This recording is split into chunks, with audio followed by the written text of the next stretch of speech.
Hi folks, this is Karim Rao from IT Visualizer channel. Today we will continue our lab Marvel and DC United. This is the 12th video. We have been discussing in the previous video the following. First, we have created something called virtual network peering between our two virtual networks, which is DC Comex virtual network and Marvel virtual network, and in these two virtual networks we have created our DC Comex domain and DC Comex virtual network, and in this domain we have created two domain controllers and one workstation, and in the other virtual network for Marvel virtual network we have created in this Marvel virtual network Marvel domain, and in the Marvel domain we have created two domain controllers and a workstation. We have make something called, or an option in Azure called virtual network peering. This is something like VPN site to site. The main option for virtual network peering and VPN site to site is to link both virtual networks together, so everyone in each virtual network or everyone in each network can be able to access the other network or virtual network resources. I will show you a graph on this. This is I will show you all in a couple of seconds, and then we have modify this virtual network peering or VPN site to site.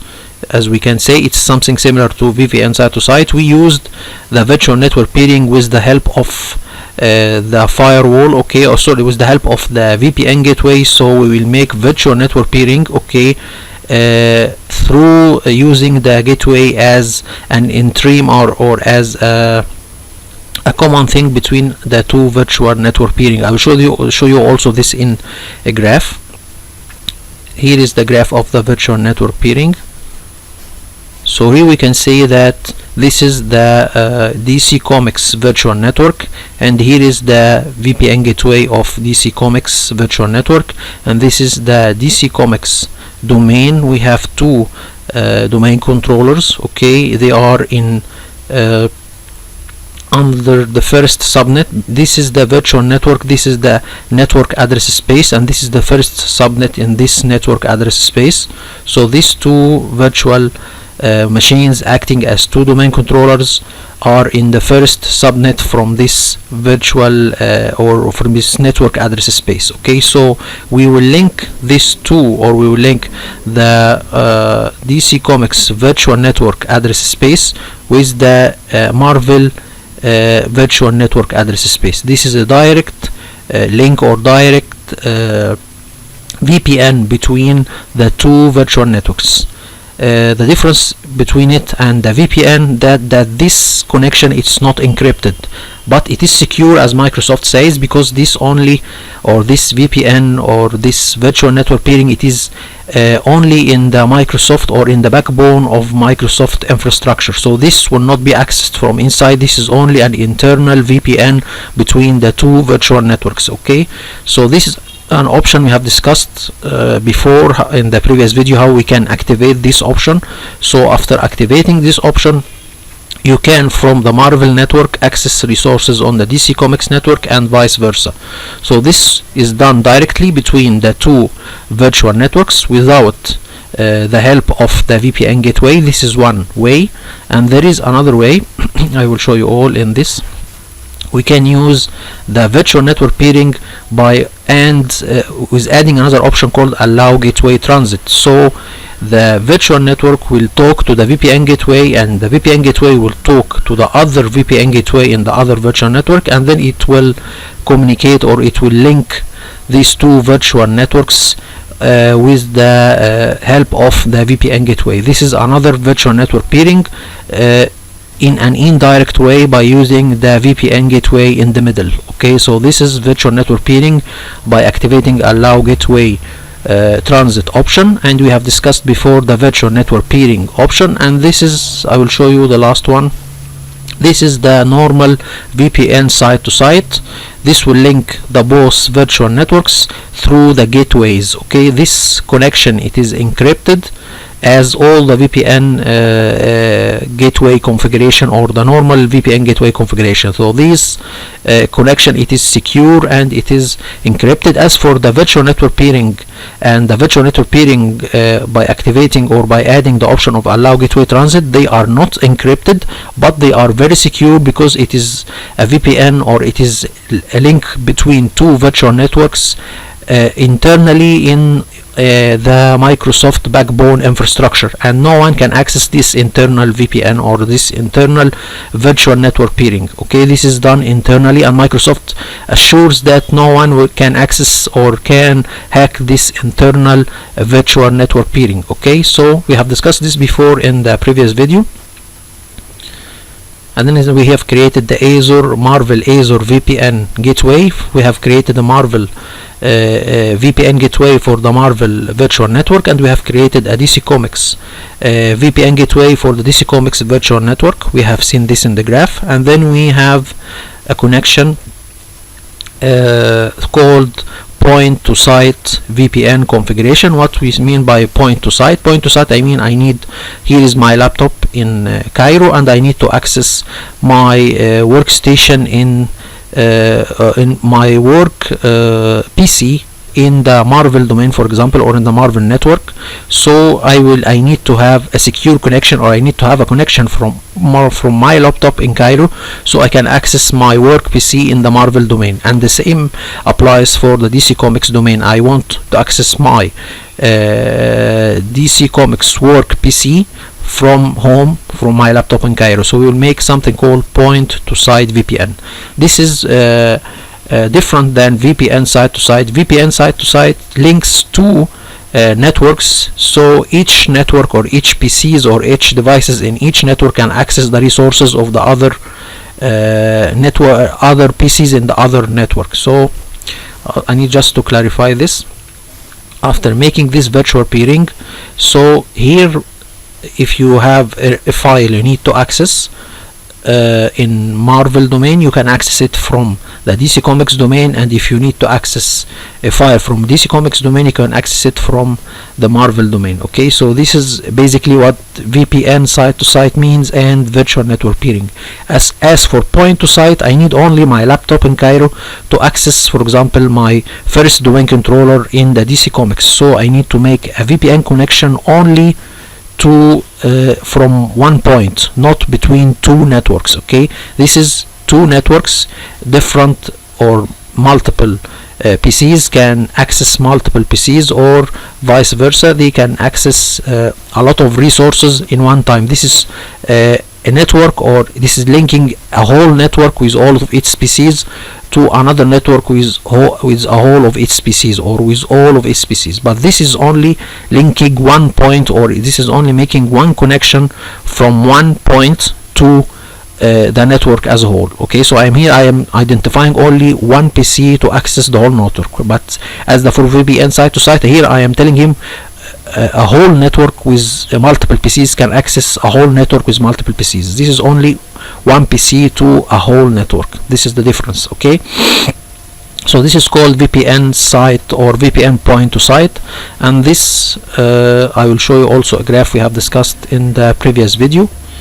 Here, okay, we will go or how to make a VPN point to site. So here I will access my laptop, and then I will go to the Azure portal page, and then I will access the Azure Gateway or VPN Gateway item, or Azure VPN Gateway item for both virtual networks, for Marvel Virtual Network and DC Comics Virtual Network. And then I will begin.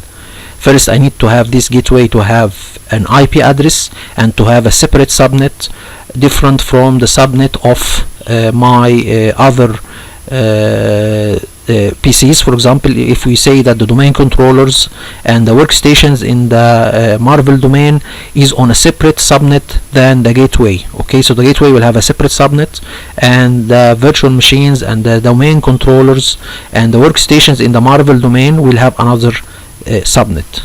And then we will do something called VPN, or we'll create something called VPN address pool. So this address pool or this IP address will be given to my laptop when I try to access resources in the Marvel Virtual Network or DC Comics Virtual Network. This is simply just to differentiate, or for the administrator or for the Windows to differentiate which person is working from which place. So when I have this IP address, this means that I am not working from inside the virtual network, I am working from outside. So I am not working from inside the virtual network, sorry. So for example, this IP address means that I am working from outside, I am working from Cairo, for example, not in the United States where the server resides or where the virtual machine resides. So this differentiates me from the other person. For example, if working from inside the Microsoft server, for example, if you go to the data center and try to access the resources from inside, okay, he will get a different IP address. So this to differentiate between both. Anyway, so we will go and open the Azure Gateway, and then we will put the VPN address pool, and then we will choose the type of encryption for the VPN, and we will discuss what is I mean by encryption. Just here a small definition: a VPN gateway is a specific type of virtual network gateway that is used to send encrypted traffic between an Azure virtual network and on-premises location of the internet. So here says that here the Marvel virtual network, and here is my laptop in Cairo, will be there will be a connection between my laptop and the Marvel virtual network. This connection will be encrypted and secure. How we will secure this connection? I will have an encryption key from my side, and the Marvel virtual network will have another encryption key. So these two encryption keys will be used to encrypt the data between, or the connection, to encrypt the connection between my laptop and the Marvel virtual network, and also to verify myself or to confirm my identity to the Marvel virtual network, and vice versa. So these are used as IDs. Okay, so the encryption keys will use to encrypt the connection, and it will be used as an ID, so I can know that this laptop is authorized to access my virtual network, and vice versa. So how we do this? As I said before, we will open the Azure Gateway, and then we will put the VPN address pool, and we will choose the type of encryption, and then we will have two encryption keys. Okay, one for the Marvel virtual network, and one for my laptop, or one from the server side and one from the client side. This will be done using a PowerShell script. We will create the Marvel virtual network encryption key. This is called self-signed root certificate. After that, we will export this self-root certificate, and we will open it with Notepad. This is the encryption key that we need to put in the configuration of the VPN gateway of the Marvel virtual network. Okay, so we need to put this encryption key in the Marvel VPN gateway network, which is created in the Marvel virtual network. Okay, and then after that I will create another encryption key, or another certificate that contains an encryption key. This will be installed on my laptop. Okay, so after doing this, what we will do, we will again access the Azure portal, and then we will go to the VPN gateway of Marvel, and then we will put the encryption key that we have done. Okay, for the Marvel VPN gateway, we will copy it, or for the Marvel virtual network, we will copy this encryption key and put it in the Marvel VPN point to site configuration. After putting it, we will save the configuration. We will choose the correct encryption type. It needs to be IKE version 2 and SSTP, because this is the only one that works. I tried OpenVPN, it's not working. And after putting the encryption key and saving it, you will download a VPN client. This will be installed on my laptop. Okay, so after installing this on my laptop, I will click on the VPN connection. Then after that, it will initiate a connection between me and Marvel VPN gateway. So in this, after initiating the connection, he will check my encryption key with the Marvel VPN gateway encryption key. These two keys, if these two keys are compatible with each other and they are correct, he will make my or establish my VPN connection. Okay, and after that what I will do, I will open my laptop and then open my remote desktop connection, and then I will connect to the to my, for example, first domain controller in the Marvel domain using the private IP address, not the public IP address. We have said before the private IP address, this is IPs used internally in the network. As for the public IP address, these are IP address that you are used outside the network from, or we can say that it is used from or for accessing the server from the internet side. So I can use this IP address or private IP address from within the network, but as for the public IP address, I can use it to connect to my domain from outside the network. Okay, from the internet, for example, as here said before, for example, you are working from a remote place. Okay,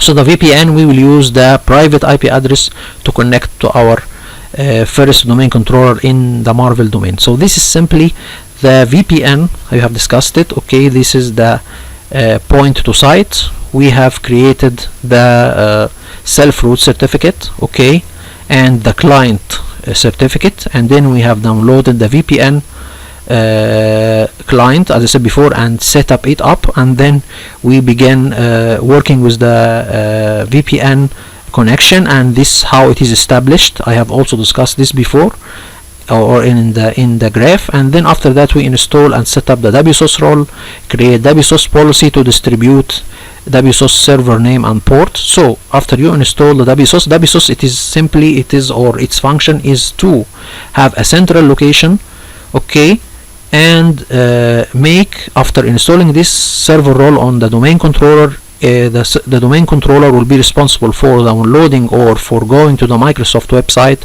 and download the different Windows products updates or system updates and put it on its local hard disk, and then distribute it to the different workstations and servers in the domain. Okay, so if any workstation or PC or server needs to have some Windows system updates, it needs to communicate with the domain controller that has the WSOS server role installed on it, and WSOS server role will be the one responsible for distributing or for giving these PCs and workstations the updates. Okay, and before doing this, the WSOS server goes to the Microsoft website and gets the updates, okay, and put it in its local hard disk. So when the servers and workstations ask for updates, he go to the stored or the downloaded Windows product updates on his local server and distribute it to the servers and workstations. How the servers and workstations will know that they need to communicate with the domain controller that has the WSOS server role installed on it? This will be done using a group policy. So we push a group policy to the servers and workstations, telling them the WSOS server name and port, okay, and we will configure two different group policies to push the WSOS server name and port to the servers. We will have this in a group policy, and another group policy to push also the WSOS server name and port to the workstations. Why we are having two different WSOS group policies? Because I will not only distribute the WSOS server name and port, but I will do extra configuration for the servers in a specific concerning the WSOS, and for the workstations in a specific concerning the WSOS. I will discuss this in a graph, but this we have discussed in the previous video. I will show you the graph. First of all, we have discussed what is I have discussed before what is WSOS. A WSOS, as I said before, in a normal work group, if you have 4 workstations and they need Windows, or they need to update their Windows operating system, they will go to the internet and then talk to the Microsoft website and then download the updates. This have some disadvantages. We have multiple updates. Okay, you have 4 workstations having 4 updates or having multiple updates, and we have an internet bandwidth consumed. So the 4 are updating their operating system in the same time, okay, and they are downloading maybe the same updates if they have the same operating system installed on them. Okay, so this is multiple updates, lots of internet bandwidth consumed. Okay, as for the WSOS server or in a domain, okay, we will have our domain controller and install the WSOS server role on it. WSOS, it is abbreviation of Windows Server Update Services. We will have the WSOS server role installed on the domain controller, and it will go to the internet and download the different Windows product system updates and put it on its local hard disk, and then the workstations and the servers will communicate with the WSOS server to get their updates from the local hard disk of the WSOS server. Okay, how this communication will be done, or how the workstations or servers will know that they need to communicate with the WSOS server to get their updates, this will be done through a group policy. So this have some advantages. One central location, so you will not have different storage. This every PC will download its update on its local hard disk, so this is wasted space for the users. But here we will have a larger space, so this will be one centralized location to have the updates stored on it, and we will have only one download session, not multiple download sessions, and it will not consume bandwidth from the internet. We can tell the WSOS in an option or in the configuration of WSOS to download the updates at midnight, so no users or no internet consumed, no internet will be affected because the users will be at home. So these are multiple updates, multiple consumable internet bandwidths, multiple locations for storage of updates. Okay, wasted of time of course, and wasted of space. Okay, because the user may need this space for his work or for his documents, but here we are downloading the updates and storing them on a large hard disk on our WSOS server, and we push it to the clients, and we will not install or download the same update twice. It will download it once and it will be distributed to the users. So it's one centralized location, one download session, no, and with low internet bandwidth consumed, and we will not repeatedly download the same updates again and again, which will happen in the work group situation. So this is a domain situation and this is a work group situation. As I said before, for the servers and the workstations to know that they need to communicate with the WSOS server, this will be done through a group policy. I need to show you the this graph, or the last graph. Here we go. So we will go there and we will have this. Just a moment. Sorry, we need to have it a little bit zoomed. Okay, so here we can see that there is, I have said before, I will create two group policies, one for the terminals robots, which is the workstations, and the other for the servers. Okay, so we'll have two group policies applied. I will have a group policy applied on the organizational unit of the workstations, which are called terminals and robots, and another group policy will be applied to the servers organizational unit. Okay.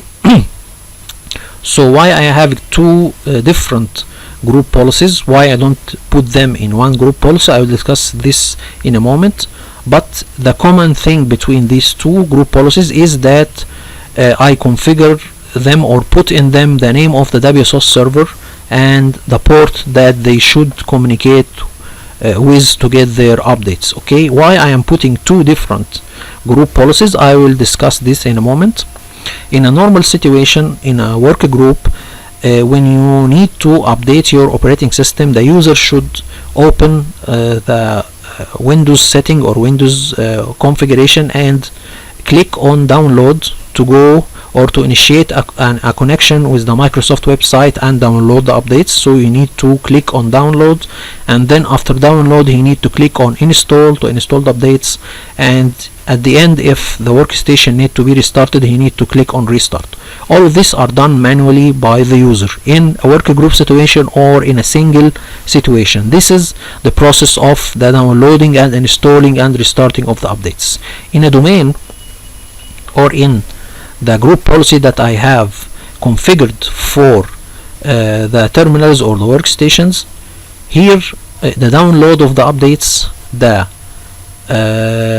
the communication with the WSOS, okay, will be done automatically to get the updates and download them automatically and install them automatically and restart the PC automatically if this is needed. All this will be done through a group policy. How this will be done, as I said before, we have an option in the WSOS policy. I will configure two items in the WSOS or WSOS workstations group policy.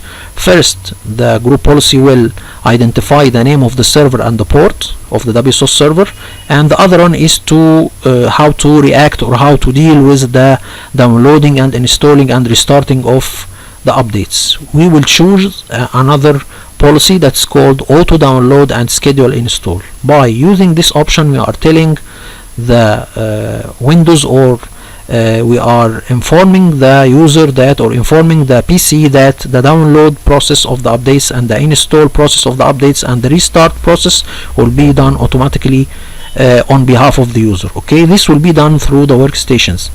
The same process could not be applied to the servers. Why? Because the servers are very operational and very critical. It contains a lot of services that should be running 24/7, and the operations on the servers should not be interrupted for any reason unless this interruption is planned and informed to the user. Okay, so if, for example, I applying the same group policy, the updates will be downloaded, installed, and restarted automatically. So the server will be down for any reason, and this is not recommended because some servers contain, for example, finance applications. The finance team are working on it. Some servers are file servers that contains the users' documents and they are working on it. So if the server will be restarted automatically, so this will they will lose their work, and they will lose the connection with the server, and maybe some problems if you are working with a finance application. This will make a lot of problems. So as for the servers, we will tell the group policy for the server, for the WSOS server policy, the WSOS server name and port, and to only download the updates and let the administrator or the domain admin to install the updates and restart the server manually by himself. So by this step we can plan the time that the server will be down and inform the users so they can finish their work, and at the end I can restart the server without fear that anyone is working on it, if it is a finance application or if it is a file server. So this is basically why we are doing two group policies, one for the servers and one for the workstations. And at the end, here is a small screenshot for the two group policies, so the two items in the group policy. First, this is the option I tell him to auto download and notify for install. This will be on the WSOS server policy. I'm telling him to download the updates and let me install and restart the server automatically. This will be done for the servers. Okay, as for the workstations, here there is another option. Here is another option telling him auto download and schedule the install. So here he will download, install, and restart from another policy to download and install automatically. Okay, so these are the two policies, and at the end this is the policy that here I will type the name of the server and the port, so I can tell the workstations and servers to communicate with this WSOS server name and port. Okay, this is basically what we have discussed in the previous video. In this video we will begin working with creating an Azure virtual machine and install the necessary programs and do the necessary Windows setting tweaks and tips, and after that we will make a Sysprep for the machine and capture an image so we can deploy this image to newly Azure virtual machines. I will show you a little bit of a graph for the process, and we will discuss how the capture process will be done and what is Sysprep. All of this we will discuss it in this video. Okay, so here let me show you all the process of the capturing of or making an Azure virtual tipping, Azure virtual template, or taking an image of an Azure virtual machine and make it as a template for creating newly Azure virtual machines. So here we will access the Azure portal, we'll create an Azure virtual machine, it will have a name and an IP address, and then we will install the necessary programs, Chrome, Adobe Reader, VLC, 7-zip, Classic Shell. We will do the necessary Windows changing. For example, we will display this PC icon and control panel icon on desktop. We will increase the virtual RAM. As said before, virtual RAM, it is taking a part of the local hard disk of the machine and making to act as a RAM. This, as best practice, it should be double the physical RAM. Okay, so if for example you have a RAM of 4 GB for the machine, you need to make the virtual RAM 8. Okay, and we install Arabic and English keyboard, and we will change the currency to be, instead of US dollars, to be LE, and then change the data format to reflect the Cairo time zone and to reflect the time of Cairo. And at the end we'll make something, this is a new thing, we will make, or we'll use something called devprof to copy the default, or to make first with using devprop. Before using it, we will make a master Windows 10 user profile, and then we will use a utility called devprof to copy this master Windows 10 user profile and make it the default Windows 10 profile. Don't worry, I will discuss this process with you now, but first of all, I can discuss before. Let's go to the what is the process of making a profile as a master profile or master Windows 10 profile, and use devprof utility to make it the Windows 10 default profile. First of all, what is a profile, or what is a Windows 10 profile? A profile or a Windows 10 profile is a collection of settings that make the computer look and work the way you want it to be for a user account. So for example, here's my profile. I have certain icons on my profile, I have certain backgrounds, I have certain taskbar icons. All of these are related to my profile. So making a profile, it is necessary or essential, because maybe, for example, this is done to my profile, maybe another user could have different icons and different Windows setting or different backgrounds. So the Windows make something called a user profile for every user, so every user can play with the setting of the Windows, and it should be displayed for him as long as he accesses the workstation with his Windows 10 user account. So as I said before, here is a user profile. It is a collection of settings that make the computer look and work the way you want it for a user account.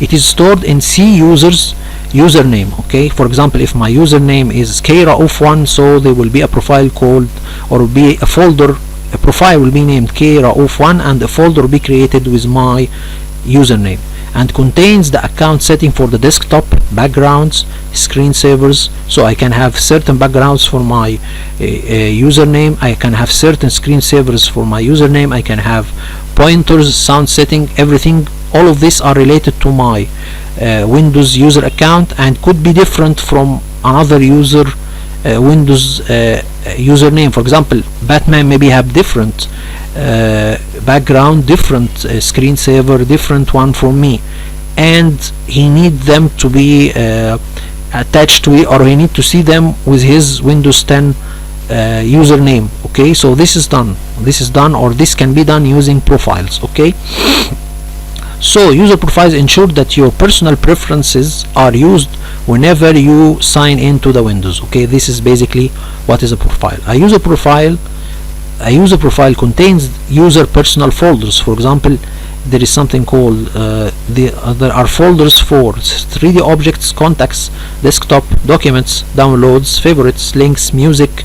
All of these are default Windows folders that are created for the user the first time he logs in to the Windows, okay, or logs into the PC with his Windows user account. These are created for him, so this also will be attached, or this also will be different as different according to the Windows username. For example, Batman will have documents or downloads different than the downloads and the desktop or the documents of Karim. So these are also included in the user profile. Okay, so the user profile, it will not include the personal preferences like backgrounds and screensaver, but will also include the documents and some downloads or some documents related to the user. Okay, see user default. Okay, here we can see what is the process or how the Windows make or create this user profile. Okay, there is a user or there is a folder. Okay, let's say there is a user profile, it's called default. This is in the C users default. This is a profile, a blank profile. Okay, or this is a profile, it's called default profile. This contains normal icons, normal preferences, and then the Windows take a copy of this profile or this user profile and name it according to the Windows username or Windows account. Okay, and then the user can play with the setting as he need. Let's consider it as a template. So there is a user profile template. The Windows use is to copy it and then rename it according to the Windows 10 username, and then the user can begin playing with the profile and seeing or doing whatever he needs with this profile. After we will use something called devprof. Devprof, what we will do by devprof? First of all, let me show you something. For example, if I log in for my Windows Active Directory or the Active Directory, sorry, here I will use the normal Windows or local Windows account. So there will be a profile created by my name which is called Keraof. How this profile is created? This is the Windows goes to something called C users default, will copy this folder and make another folder with my name. So we will have C users Keraof, and then I can begin playing with the copy of the default profile. Okay, so what we will do here, we will create a username or a Windows username, and according to this we will have a user profile created by my name, and then we will begin installing the necessary programs. We will install, we'll make the different icons appear on the desktop. We will have different setting concerning my profile, the taskbar icons, the shortcuts, all of this, and then I will make my username or my user profile to be the default instead of the default one. So anyone will log in for the Windows or log in to the Windows for the first time, he will have his profile an exact copy of my profile. So as we can see here that Batman will have the same icons appearing on his desktop, the same background, the same shortcuts and everything. So why I'm doing this? Just to unify or to have, I will make my profile the exact or the master profile that will contains all the necessary things that any user will need, and then I will make this profile the default profile. Okay, so Batman will have the same setting, we will have the same icons, the same everything. Okay, so how this will be done? We will, as I said before, we'll have my Keraof profile created. I will put the necessary changes or make the necessary changes, and then I will use something called devprof. Devprof will copy my profile, and put it in the C users default. Okay, so the default user account or the default user Windows or the default Windows 10 user account will be an exact copy of my profile, and then any user, if he needs to access the Windows and have his user profile created, it will be created from the default user account, which is now an exact copy of my profile. So at the end, what we will have a Batman profile. It will be an exact copy of mine. Okay, so this is basically the process. devprof updates the default Windows user profile with documents and setting from another user profile that you specify. This is simply what we are saying here. The process of creating the Windows 10 profile it is C users default. This is the user profile that Windows takes a copy of it and then rename it by the username who logs in to the machine for the first time, so he can have his own profile that contain his personal setting. DevProf updates the DevProf Windows user profile with the documents and setting from another user profile you specify. This is my profile. He will make it the default user profile or default Windows user profile.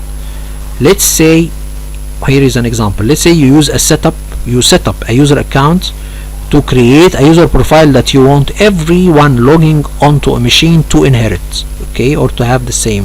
When you log in as setup, okay, we will, for example, I will log in as Kareem. I will do the necessary changes, and then after creating this profile, the DevProf will take a copy of it and make it to be the default profile.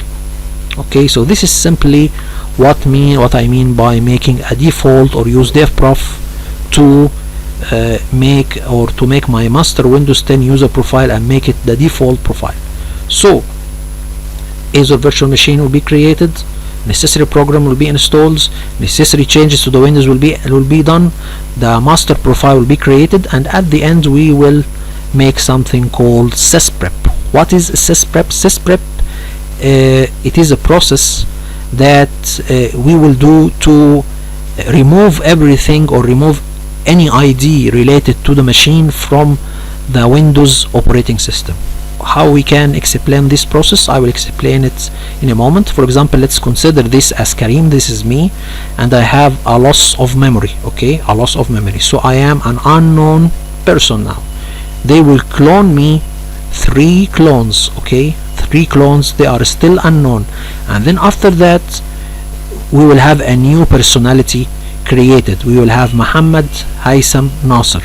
They are different names, different IDs, but they have an exact physical characteristics of the original user. Okay, so they have different IDs, different names, different IDs, different passports, everything, but they will have the same physical outfit or the same physical shape of me. Okay, so this is basically what this is an example of how the Sysprep will be done. You will have a machine, okay, it will have a name, okay, it contains all the programs and necessary changes, and then we will make a Sysprep. Sysprep, it will make the machine unknown, okay, unknown, and we will take a copy of it, okay, a copy of it, and then I will create 3 machines, newly machines that are unknown, doesn't contain anything, and we will apply this image to them. Okay, and at the end I will create new IDs or new personalities to the workstations. So this will be PC Marvel 18, PC Marvel 19, PC Marvel 20. They are all the same, or the exact have the same Windows setting, the same programs installed from the original one, PC Marvel 17, but they are with different personalities, different IDs, and different SIDs. Okay, so they are the same concerning the programs and the Windows operating system, but they don't have the same name. They are different personalities. They share the physical symptoms or the physical shape, like mine here, with the original that we have cloned from it. Okay, so here we have the machine, we have the necessary programs and the necessary changes. We will make Sysprep. This machine will be unknown. We will strip its IDs and names from it, and then we will make a copy, and then we will have 3, or we'll clone it to 3 different copies from this image. After making Sysprep, we will take an image from it and it's still unknown, and then after that we will clone it to 3 machines that are still unknown. After that I will begin giving names to these unknown machines, names and something, and they will begin their new life with their new identities. Okay, as I said before, they will have the same programs and Windows setting, but with different IDs and different names. So this is basically what we will do by the Sysprep. Okay, so here we will make a Sysprep, and after that, doing the Sysprep will shut down the operating system for the virtual machine or for the Azure virtual machine. So after generalizing or after making Sysprep, the Windows 10 operating system on the Azure virtual machine will be shut down. This is different than making power off to the virtual machine itself. You can shut down the system on the Azure virtual machine, but the Azure virtual machine itself as physical or as physical items will be on. It's something like you have your PC or desktop in your home, for example, and you make a shutdown to the Windows. Okay, after you shut down the Windows, okay, the normal thing that when you shut down the Windows, the case or the power for the desktop or for the workstation will be also shut down, or it will be off. In Azure this is different. When you shut down the Windows, this doesn't mean that you cut off the power from your desktop or from workstation. So we will shut down the operating system of the Azure virtual machine, okay, after making Sysprep, and then we will have, or we will take an image of this virtual machine by using PowerShell module. This PowerShell will run from or it will run on something called Azure storage account. This is something like Google storage account. This is a space on one of Google servers.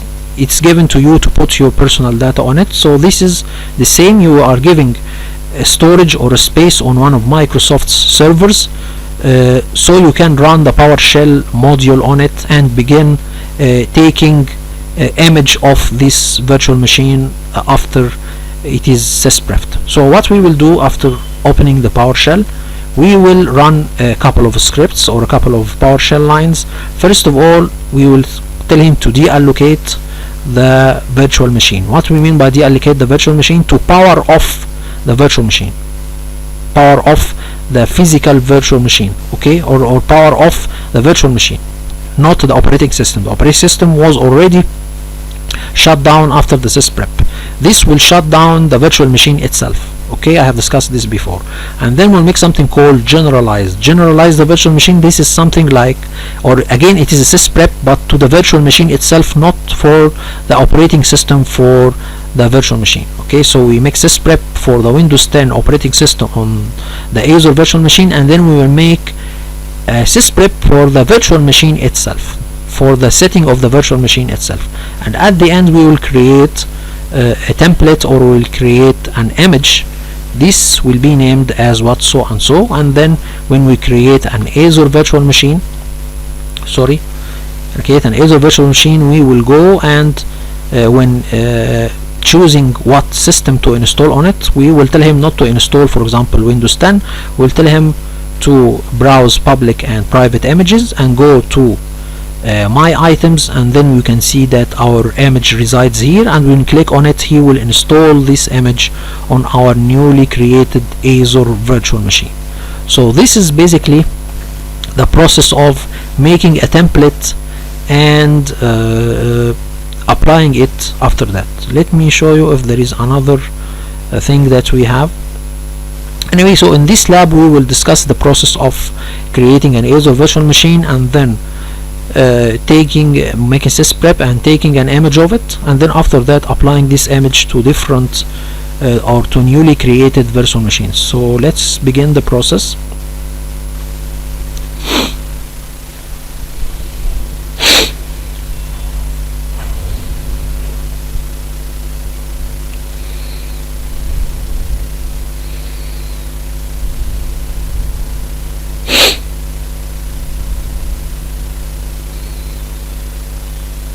So here we will create a new Azure virtual machine, and we'll begin installing different programs and change different Windows setting. Here we will create in the Marvel. We'll do this for the Marvel domain and for the DC Comics domain. So we will create the first or we'll make the first virtual machine as a workstation in the Marvel domain. In the Marvel virtual network, we will name it Marvel template, and we will put it in the US East, where all of our Marvel virtual machines and network are on it. okay, and then we will install. Here I will not install Windows 10 Pro, I will install Windows 10 Enterprise, because the Windows 10 Enterprise, the Sysprep works perfectly with it. When I was working with Windows 10 Pro, the Sysprep didn't work correctly. Anyway, we will use Windows 10,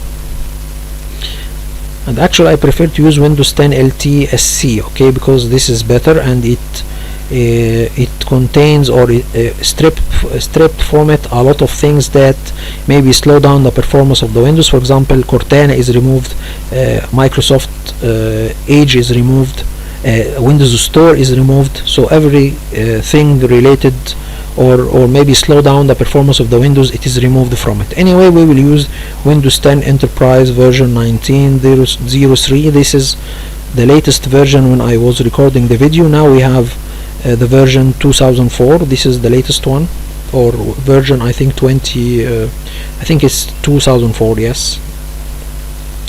And here we will choose the size of, I prefer to leave the recommended size, because when we took the image, he already took it with the VM size or the VM physical setting, so we don't need to change it. Anyway, so don't change the VM size, leave it as it is. Here I'm just calculating the rate. Here we can see that he tells me that it will cost me $108 per month.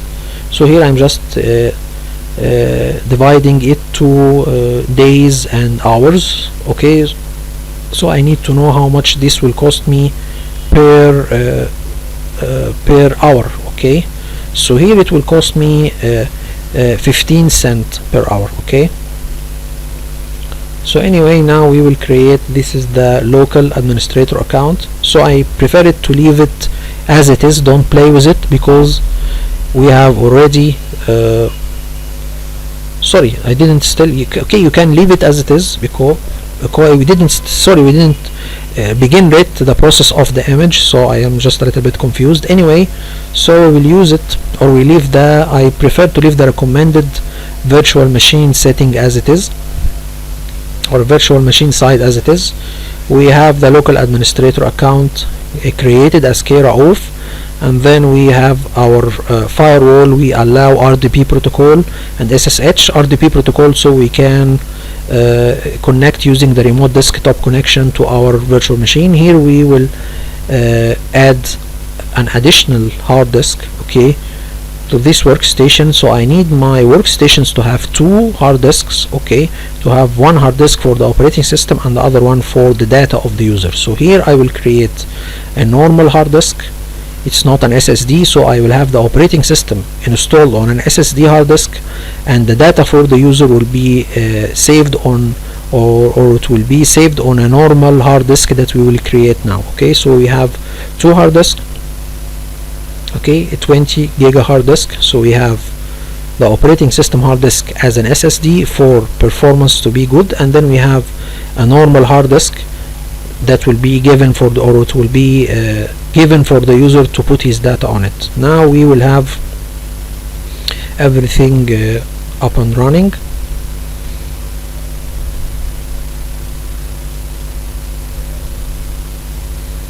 Next, and then next, and then I choose to install something called a free software called Microsoft Anti-Malware. So I will install it on my Azure virtual machine, okay. So this is done automatically during the process of the creation of the Azure virtual machine.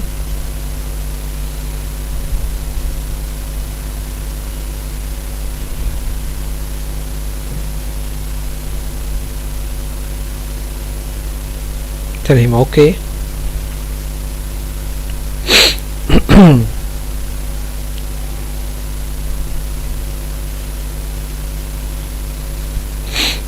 And then he is telling me that the generation of this virtual machine will be Gen 1. This is also in common with the Hyper-V in Windows. Generations 1 will support the MBR, and the other will support UEFI, okay.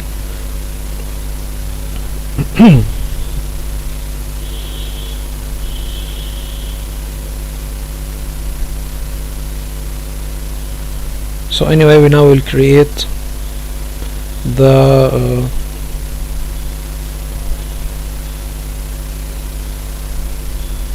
here it will cost me 14 cents per hour.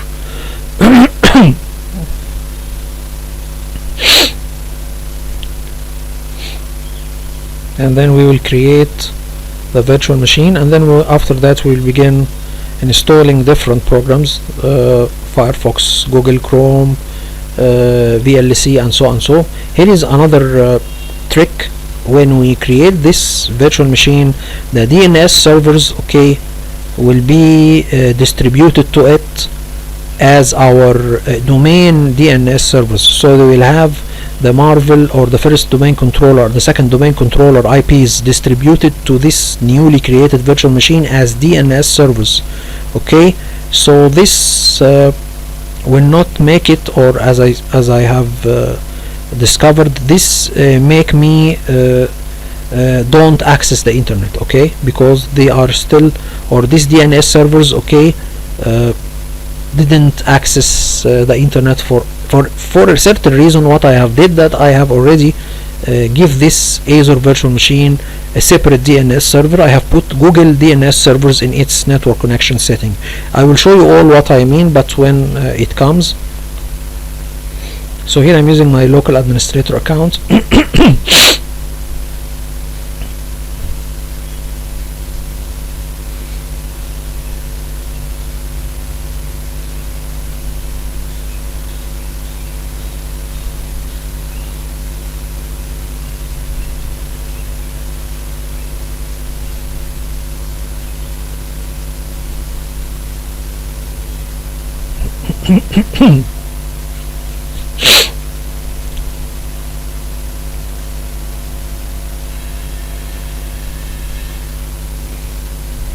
So now we'll close the different privacy setting, because this is a production environment, so we don't need any data to be leaked out to Microsoft servers or Microsoft telemetry data or Microsoft diagnostic data anyway. So I will closing all this privacy setting. This is also best practice if you are working in a production environment. Okay, so now we have we will do our necessary tweaks. Okay, first of all, I don't need the Cortana to be visible for the user, so I will hide it.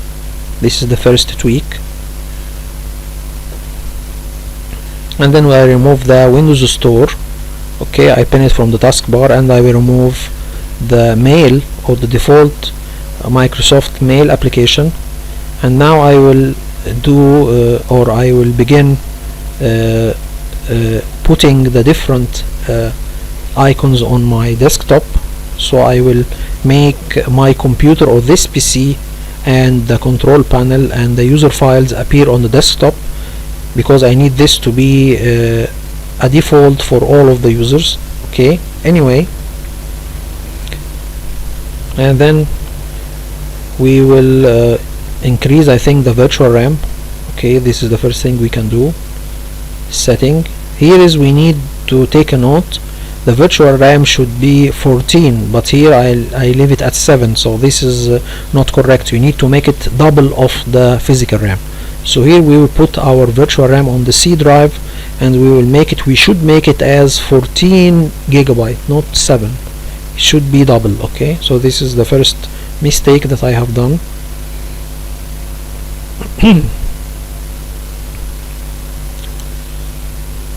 And also we can adjust for best performance. This will be done using the login script, so I don't bother myself anyway, but this will be a template.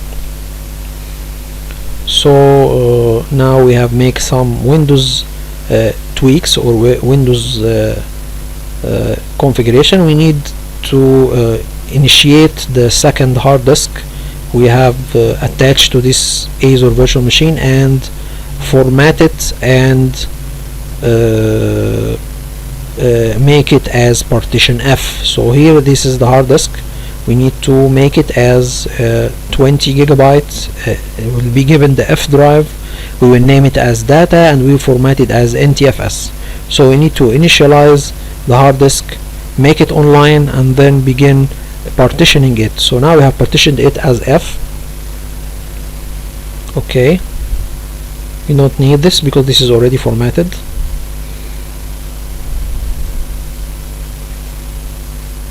So here we can see this is the F drive.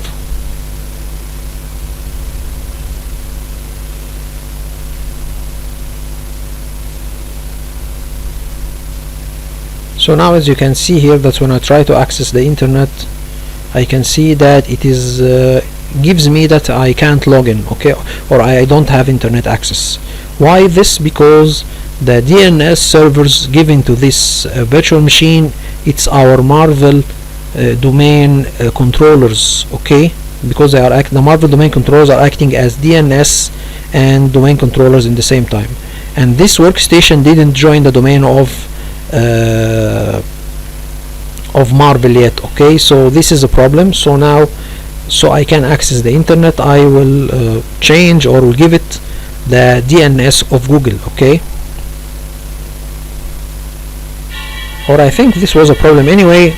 I don't know actually the specific cause for this, but now I am getting the classic shell, okay. I said before, this is a program to change the start menu for the Windows 10 to look like the Windows 7 start menu, okay. So here I'm copying the 7-zip and classic shell. 7-zip, it is a program for extracting and zipping or compressing files. This is a free utility, and classic shell also is a free utility.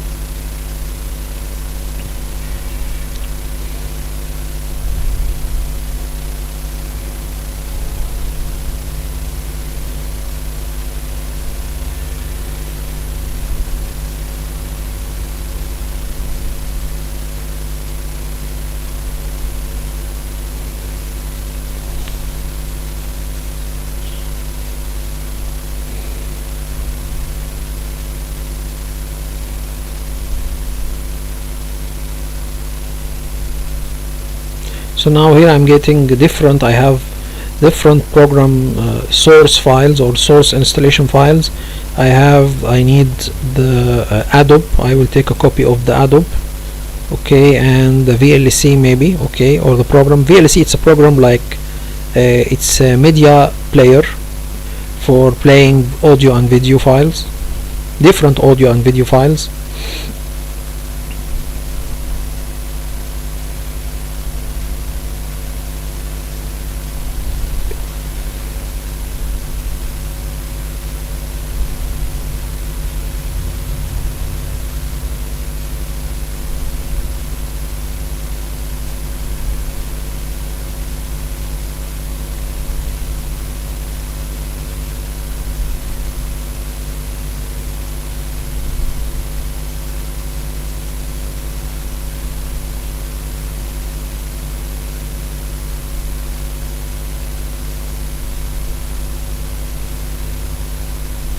So here we'll install both programs.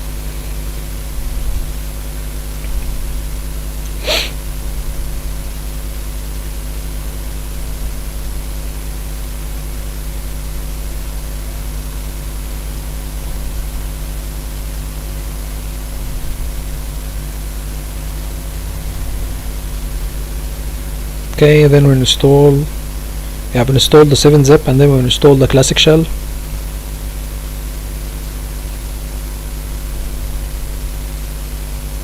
And then to solve the problem of the internet, I thought it was a problem with the DNS servers, so I give it or go to the network connection for this virtual machine and put the Google DNS servers, and this make me able to access the internet. And before making Sysprep for this virtual machine, I will change or will remove this Google DNS server. So I'm putting it now just to access the internet, and then after or before making the Sysprep process, I will remove it again, okay. So here I'm putting the DNS server for Google. It's 8888 or 8844.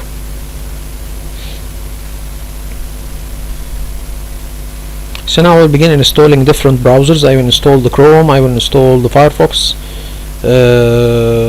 we will install the Adobe maybe.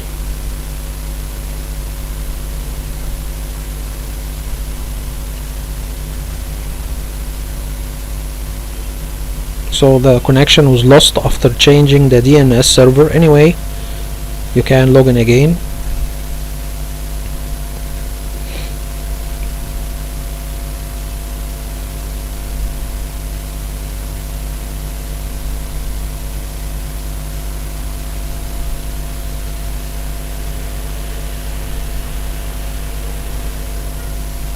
So now if we try to access the internet, we can see that we would be able to. Okay, so now we will go and install the Google Chrome.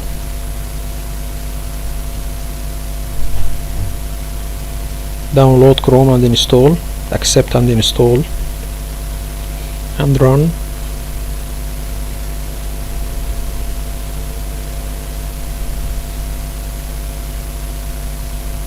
This will be done super fast because the virtual machine physical resources, it's good. We have 2 processors, we have 7 GB of RAM, and we have internet or fast internet connection, because they are working from the US or from Microsoft internet, or Microsoft providers of internet, or Microsoft internet providers. Okay, so now we have the Chrome installed.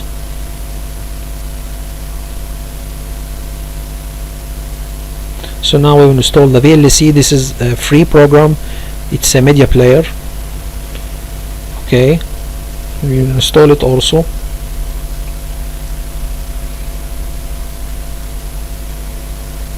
As we can see here that it's 38 megabyte. It was downloaded in just 2 seconds or 3 seconds at most.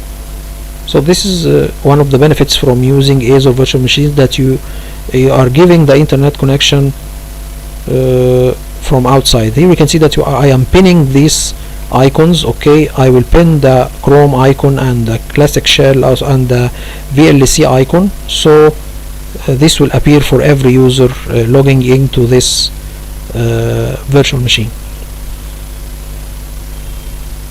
Or as a template, this will be done in the template.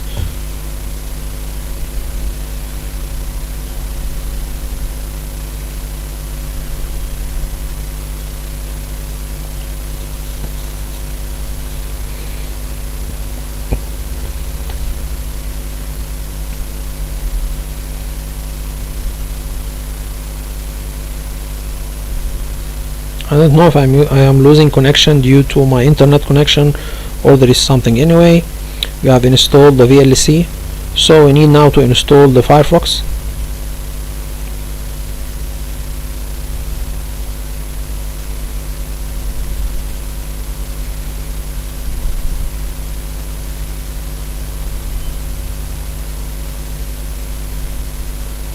And also I will pin the Internet Explorer. Okay, because in the time I was recording the video, the Internet Explorer 11 was still used, and it's still used in some production environment for compatibility issues. Okay, so here we will pin the Internet Explorer 11 in the taskbar, and we have pinned the Chrome, and now we will install the Firefox. Just a minute.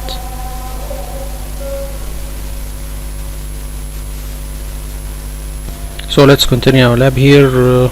So before we will continue, we will download and install the Firefox.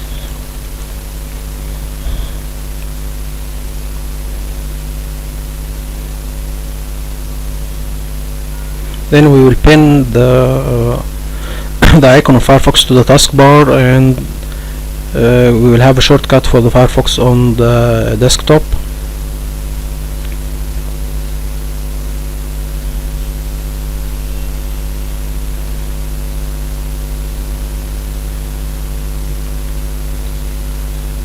So we are preparing this machine to be a master image, and we are preparing this profile or Windows 10 profile to be the master Windows 10 profile, or this will be the default Windows 10 profile. Then what I am doing now here, I am going to the F drive and I will make a folder called My Documents, and then I will begin moving the folders like downloads, documents, pictures, music, videos. These are all folders related to the profile of the user. Okay, so what I'm doing now that I am moving them from C users, the profile name, then these folders, I'm moving them from this location to F my documents. Why I'm doing this? Because for any reason, if the Windows operating system is down or something, as I said before, these folders are in the C partition, which also contains the Windows 10 operating system. So if there is any problem happens to the C partition, for example, if you need to format the C drive or something, all of the user's personal documents, pictures, music and videos will be deleted. So what I'm doing now, I am just moving the default Windows 10 profile folders like downloads, documents, pictures, music, videos from C users, the user name profile, then the folder, I'm moving them from this location to this location. So I'm just let's say I'm just avoiding if there is any problem with the C drive, these the user profile folders will not be deleted. Okay, like this one. And also we will make this for all of the users on this PC, so anyone will have a profile, his profile folders will be on the F my documents. Okay,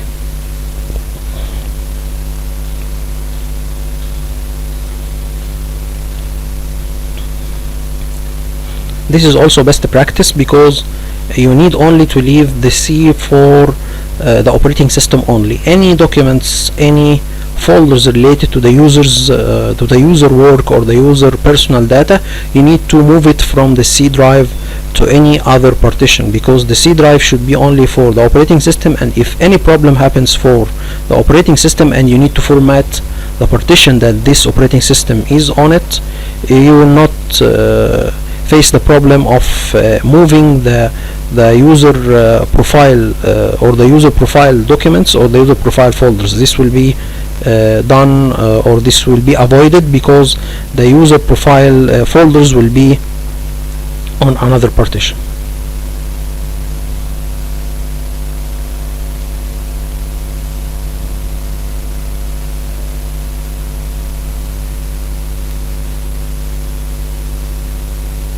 You need to tell also a small trick after doing this. Okay, you need to log in for by any user. Okay, you need to create a user on this Windows operating system and log in, okay, with an admin account, okay, for the first time, and then click on these folders. Okay, so the movement process will be completed. I will show you all when this comes to in place, but you need, if this to work perfectly, you need, after doing this, you need to log in with another user account, and it should be administrator, and then click on these folders, so the movement process will be completed. Just a moment.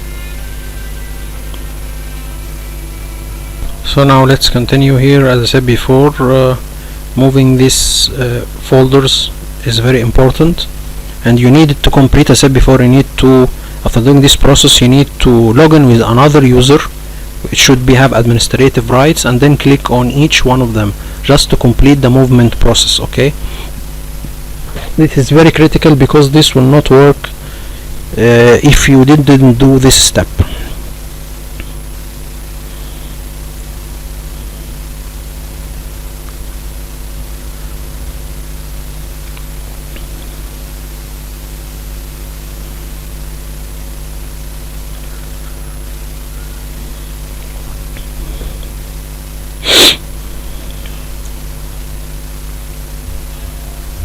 So now we have moved the downloads, documents, pictures, music, videos.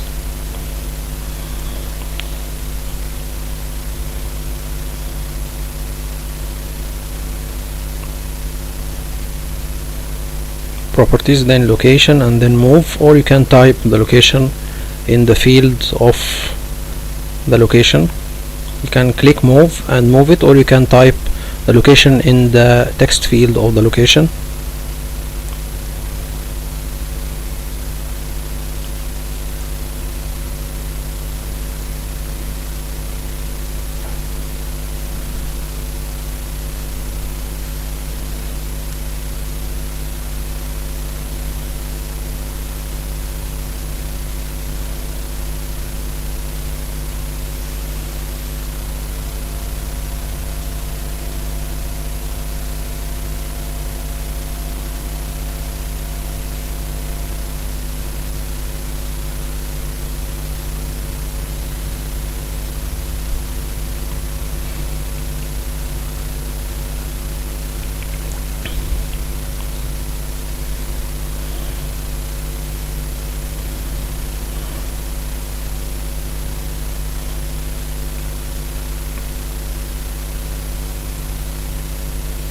So now we can see my documents. We have all of the user profile personal folders moved.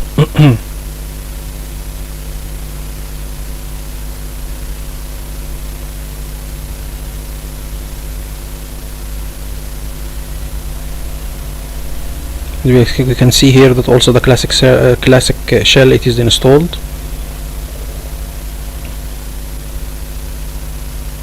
I think we now are ready to make the Sysprep. Maybe just a minute. The Sysprep process.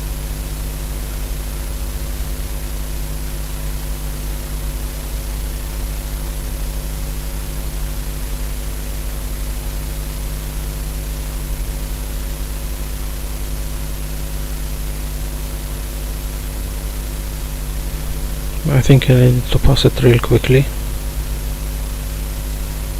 Just a minute.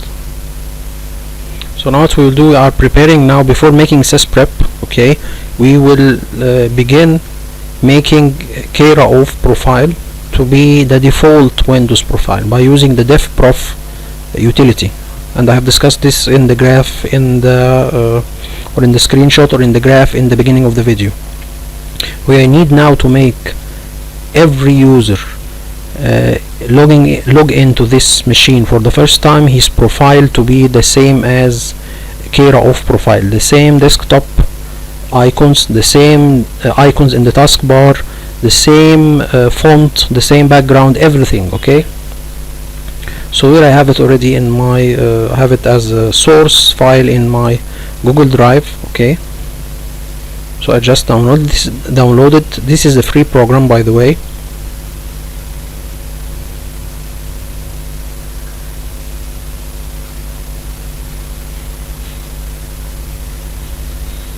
But it has one side. When I test it, it doesn't copy or didn't make. If you in the profile, for example, Kera-Off, you have put some programs to be the default program to be used. For example, if you need the PDFs to be opened and you have Adobe, you will make it as the default program to open these or to open the PDFs. And for example, you need the pictures to be opened by for example, Adobe Premiere, Adobe Photoshop, for example.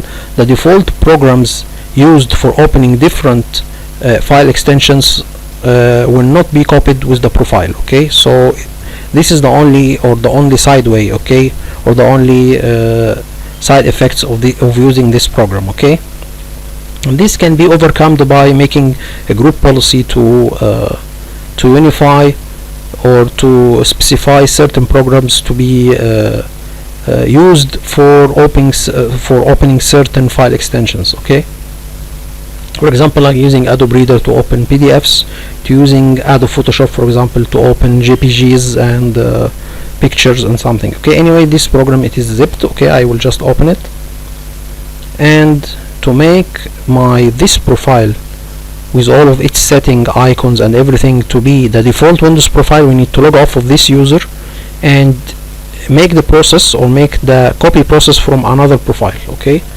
so now what I will do, I will create a second user, and this user will be an administrator, because you should do this process or copying the user profile to be the default Windows profile. This should be done using an administrator or user or local administrator account.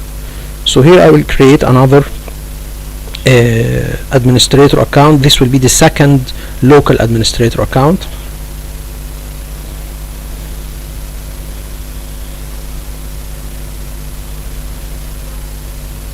And also here I didn't take note, I left this, so every time I log in with this username it asks me to change the password. I will not be permitted to make a remote desktop connection unless I change the password first, and this will not be available. He is not permitting me to make a remote desktop connection unless I change the password, and the only way that I do this is that I need to have a remote connection. So I need to take care to uncheck this option.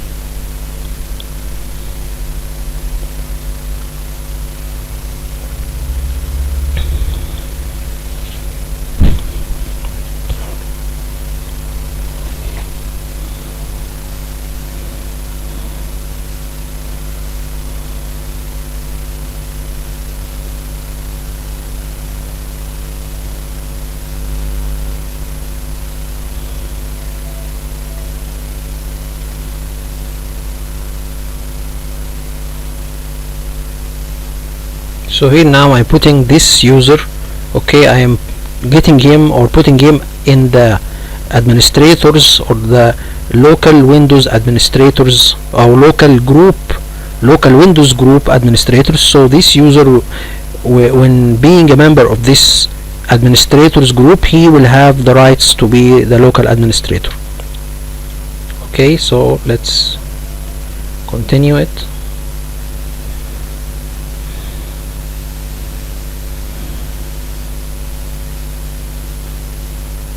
Just a moment.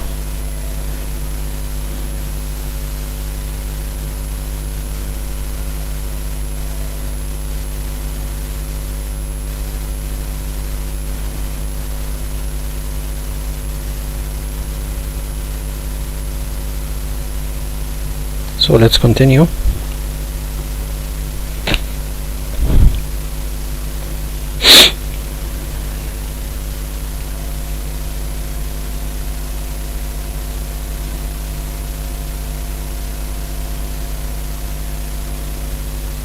So now when I try to log off from this user and log in with the second local administrator, it will not work because I have left user must change password next time he logs in. So this is a problem. I will show you all what will happen now. First of all, you need to take off the Google DNS server, okay, from the network connection setting, because after making care of the default Windows 10 profile, we will make directly the Sysprep process.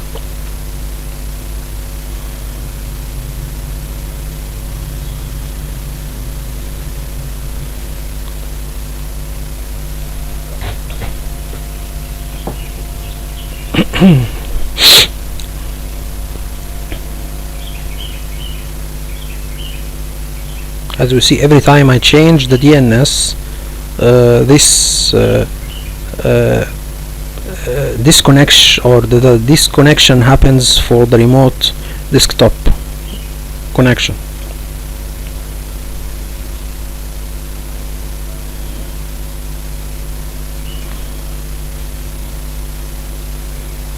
And also don't open in the firewall when you're creating the Azure virtual machine, just only leave the RDP protocol and SSH protocol opened. Don't open the HTTP or HTTPS. I have opened both because if you need to make a web server on this Azure virtual machine, you need to have the HTTP protocol and HTTPS protocol opened, okay? So because in this lab I have made some tests, okay, and set up a web server on these, okay? So I just opened these two ports, HTTPS and HTTP protocol. Anyway, I am not able to connect to the virtual machine, so I will make a restart and then restart for the virtual machine and try to access it.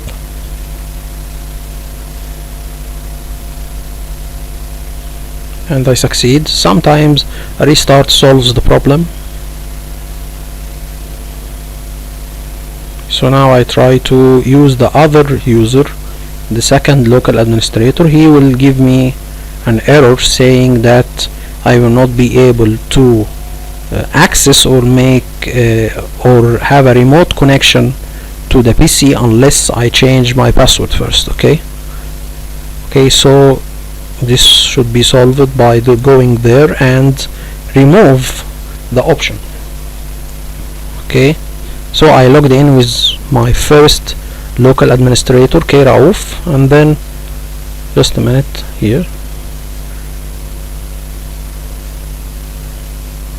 So here we will get off the user must change password at next login, and then I will put a password.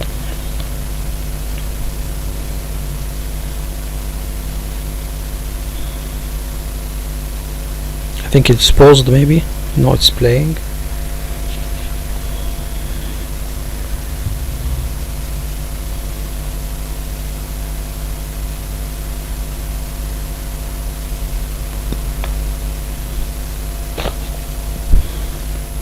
I will have a password or reset the password for the second local administrator.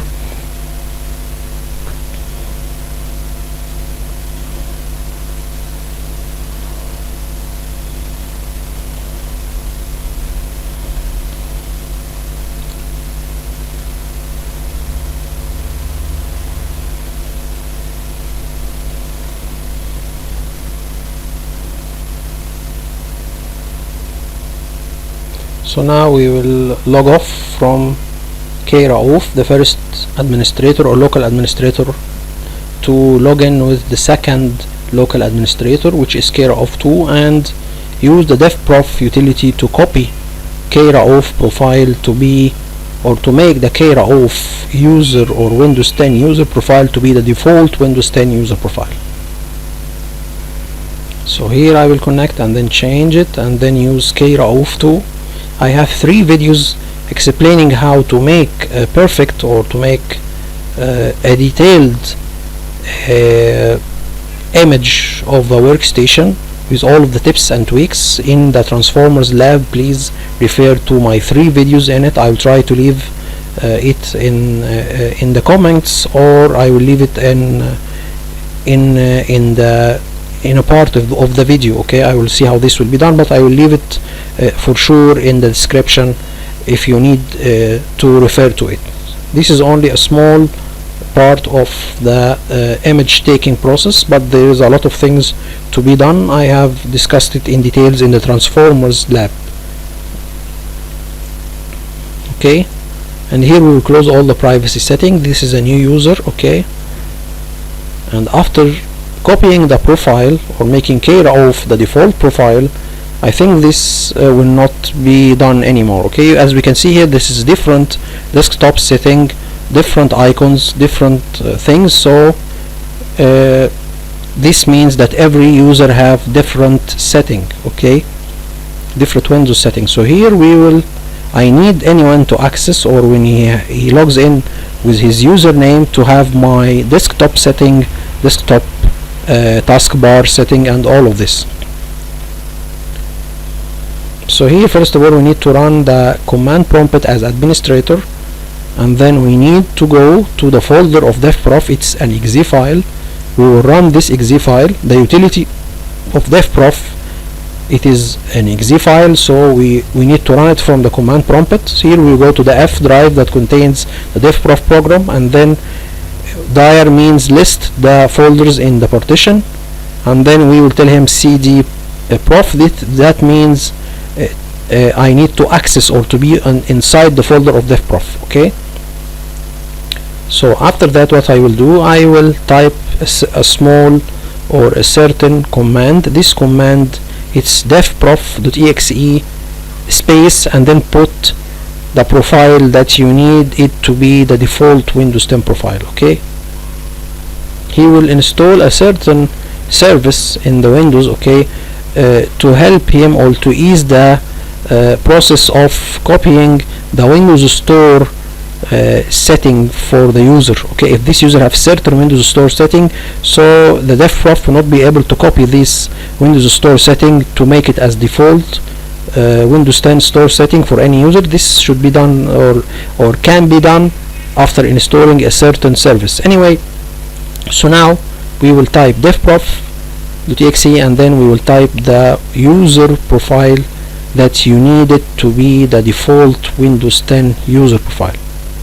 Okay, he tells you need to install a service to manage Windows Store apps for the default profile. So he is copying the default profile, the Windows Store apps, for this user to be the Windows Store apps for the default profile. So here he got an error, just do not ignore this error.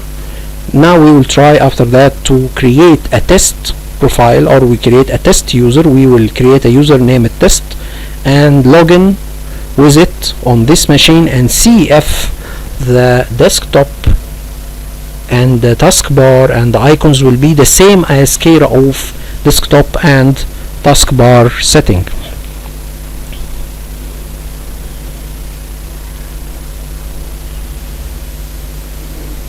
But here there is a problem. I have recognized that when I make a normal user, okay, I make a user and name it test, this user will not be this user, it's a normal user, it's not administrator. He will not be able to use the remote desktop connection. So you need to make the test user to be an administrator as well, or you need to add the test user in the remote desktop connection or remote desktop local group or local Windows group, because this will allow the user to make a remote desktop connection to the virtual machine. So anyway, just to make it simple, create a user and name it test. This user will be an administrator. Use it to log in and see if the desktop setting and the taskbar setting is correct. Then you can delete the user after that.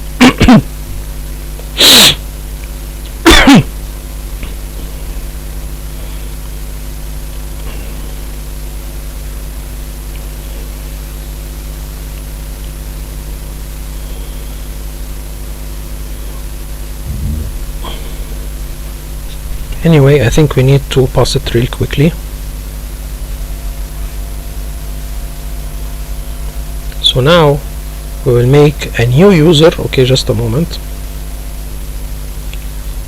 It is paused. Okay, it's played. We will tell him manage, and then we will make for the local users and group, and we will make a new user and name it test. This user should be an administrator, because if you create a normal user, he will not be able to use the remote desktop connection program to connect to this virtual machine. Or at least if you need to have a normal user to connect to this virtual machine, you need to put him in another group called remote users local group. Okay, show you all this in a moment.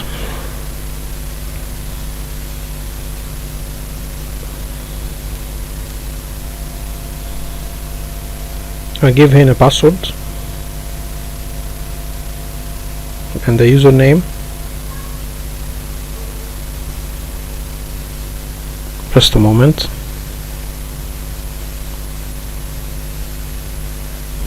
So let's continue our lab. Here we will create the test user, and then we will try to log in and see if we will have the same icons in the taskbar and the same desktop icons. So here, if we try to log in with the test user, he will say to us that he is not allowed because he is a normal user. Okay, so normal user to be able to log in to this, okay, because he's not authorized to remote login. So you need to put the user in the remote users local Windows group, or you make him as administrator, which is by default in the remote users local Windows group. So here we will go again, and then again, just a moment, we will go and right click and manage, and then we will have the user test, okay, and change his membership or user group membership from the normal users to be administrator. So you can add him to be in the groups of users and the group of remote users, or you can put him as administrator, which is by default a member of the remote users group.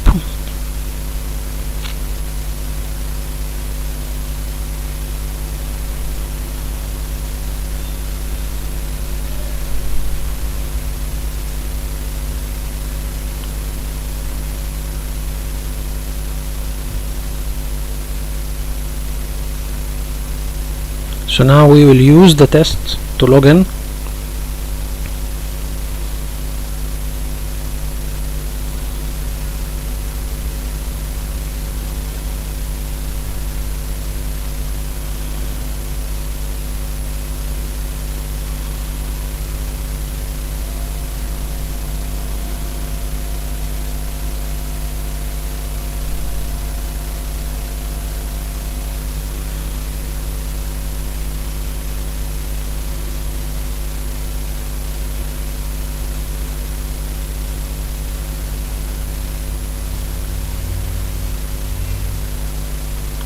So now we can see here that the test user have the same icons on his desktop, like Kira off profile, the same, and he have the same icons in the taskbar.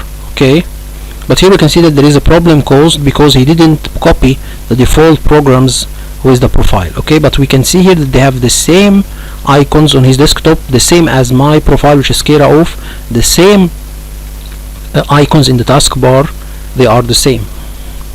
So now we have successfully make Kira off to be the default Windows 10 profile. So any user will have his desktop like mine, and will have his taskbar icons like mine, and he will have the same background and everything. But this can be changed when you access the domain. Okay, so now we will go to the step of making Sysprep to the machine. Okay,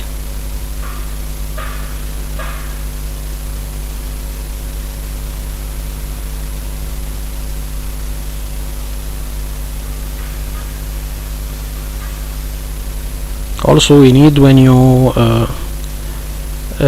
run the Sysprep, you need to run it as administrator, of course, and before doing the Sysprep we need to remove the test Windows profile. Okay, so it will not be taken with the image. Okay, I think we need to make it more quicker. Okay,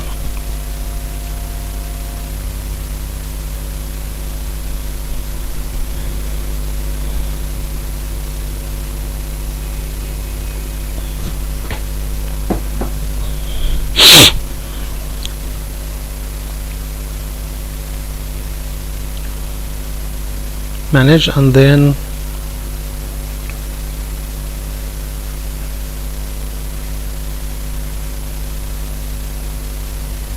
okay, test, and then we will remove this profile completely.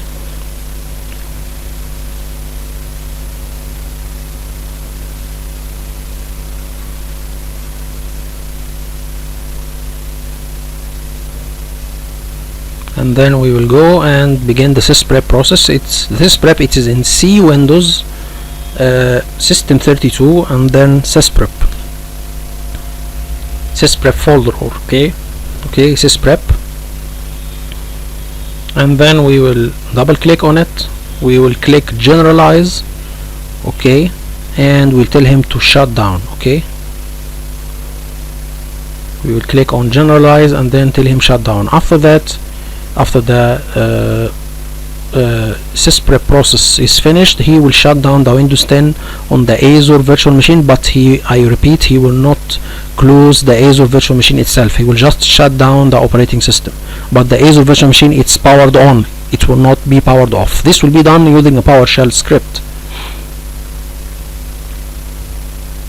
Anyway, so now the Sysprep process is beginning. Okay, we have all of our setting done, we have the programs installed, we have the default profile done, Kira off to be the default Windows 10 profile, we have all of the programs done, installed, we have all of the necessary Windows 10 tweaks done, the virtual RAM, the best performance setting for the Windows, the icons on the desktop to have this PC appearing, and the control panel, and everything is done.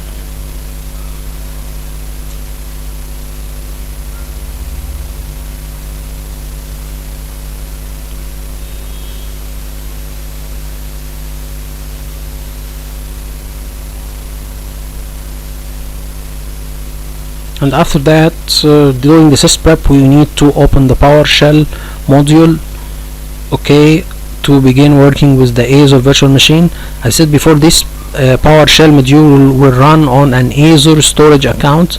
I have done this in a previous video when I was working with the Marvel domain. I have already done an Azure virtual template, so the Azure storage account, it is created, okay. When I have done this before, we will go directly and begin working with the PowerShell module, okay. So here we can see that it is stopped, okay. So it's not stopped, sorry, it is running, by the way. It is running, it's not stopped yet, okay.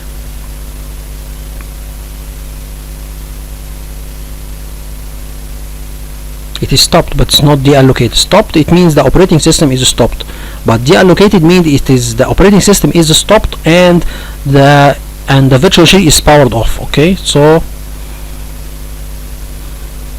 now we will begin after that working with the PowerShell module. Sorry, because there is a lot of wasted time here.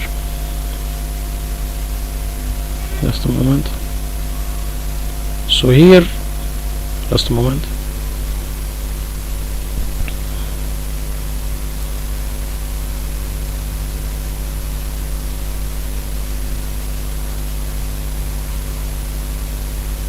Here we will open the PowerShell module, okay. We have already the Azure storage account created, and I have done this before in previous videos, okay. Simply, you will, if you open it for the first time, he will tell you to create an Azure storage account. Tell him yes, and then you will be able to access the PowerShell module.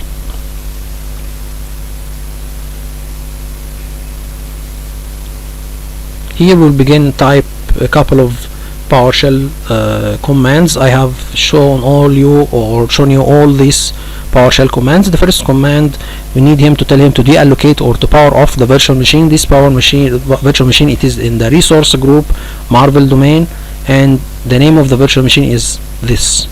This will deallocate, power off the virtual machine, generalize. After power off the virtual machine, it will generalize or Sysprep the virtual machine itself. So you have Sysprep, the Windows 10 operating system, on the virtual machine, and then you make a Sysprep for the virtual machine itself, or the Azure virtual machine itself, removing any setting related to this virtual machine from the Azure configuration.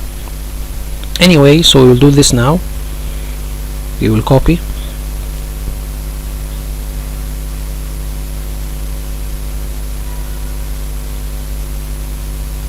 Just a moment.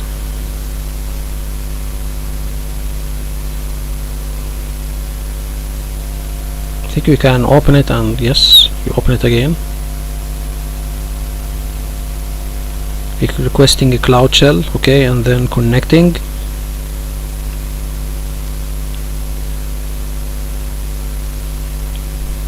Okay, he's building your Azure drive, this Azure storage account, so he will run it on a storage account, a part of Microsoft servers, part of Microsoft hard disks on a server or Microsoft, to run this PowerShell module on it. Okay, so now we will run the command and tell him press enter.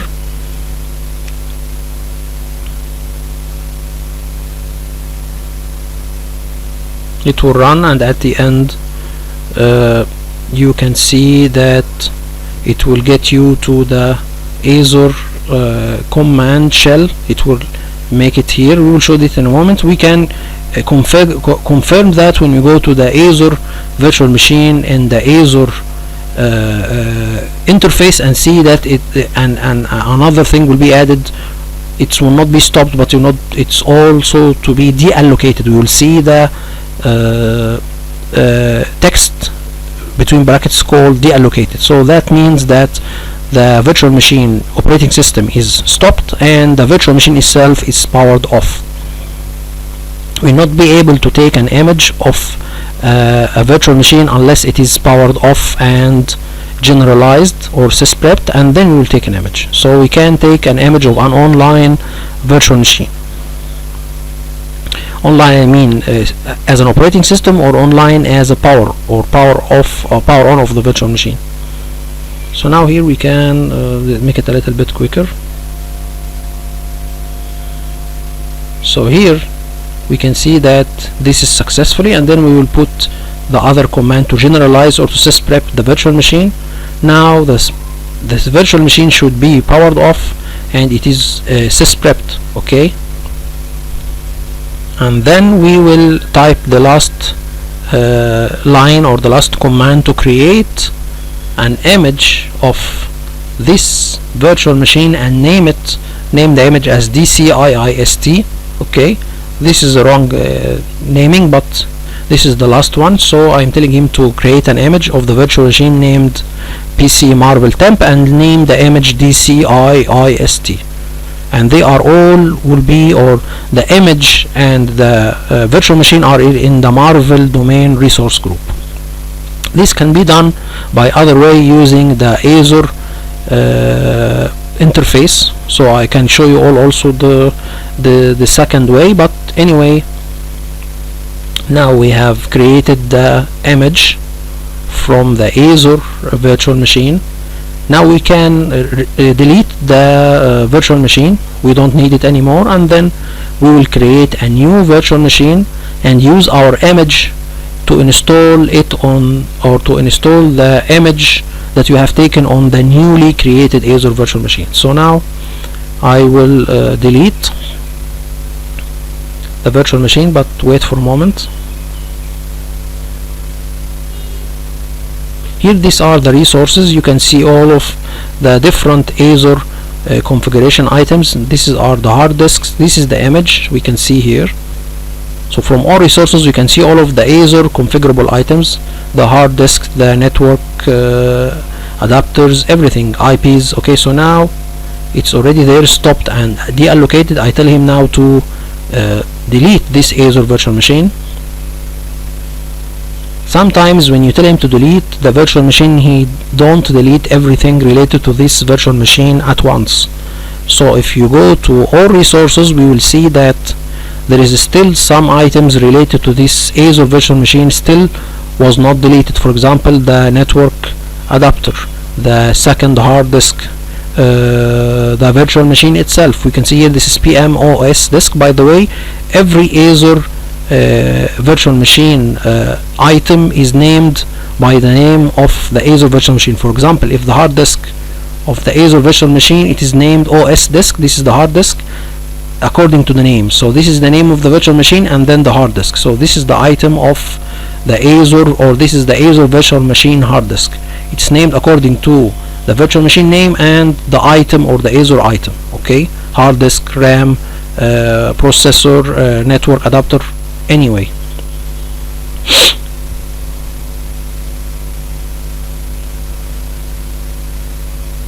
so now we can see that there are different items related to this Azure virtual machine and it's not yet deleted.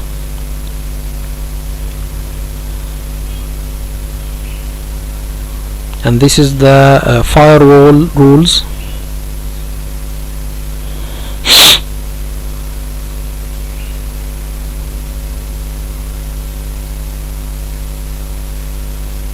And this is the IP, configurable IP for this virtual machine.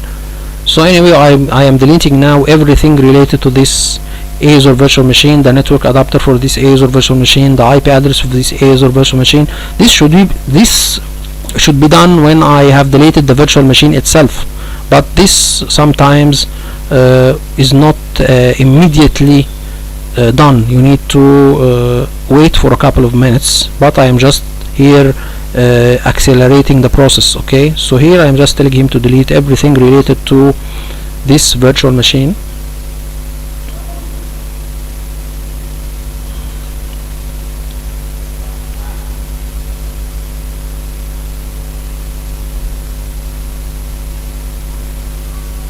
And then we can go now and create a new Azure virtual machine and tell him to use our captured image to be installed on it.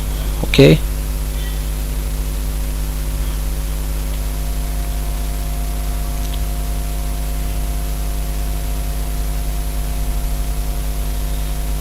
just a moment.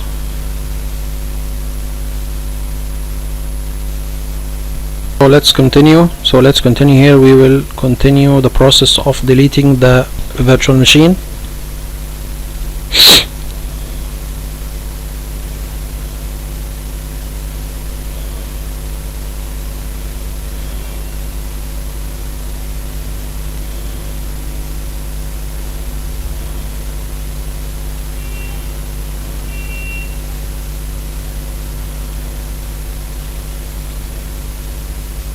So now we can go and create a new virtual machine,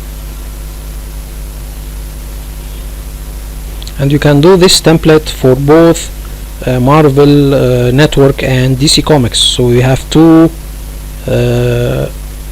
Azure templates, because you can't use one Azure template in two regions, because we need to for example, I can't make an Azure template and use it in the central US region for Microsoft. Okay, every region should have its own image, or have Azure template image. Okay,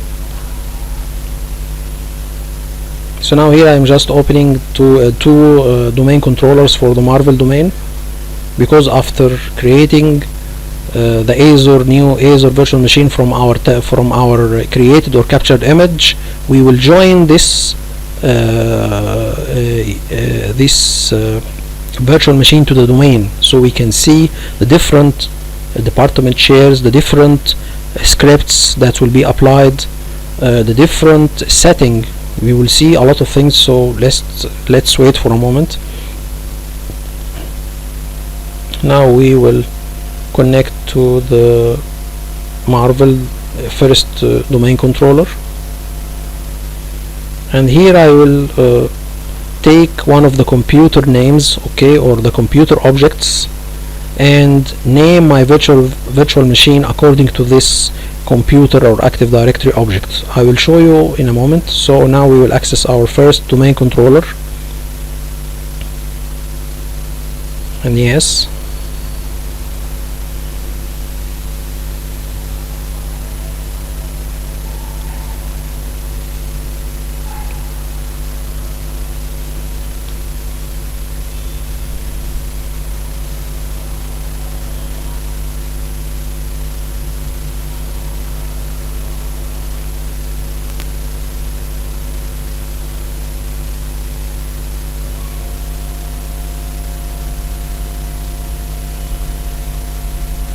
so now we will open the Marvel console, or the custom console, that contains all of my Active Directory Active Directory, or contains all of the necessary consoles I need to configure the domain.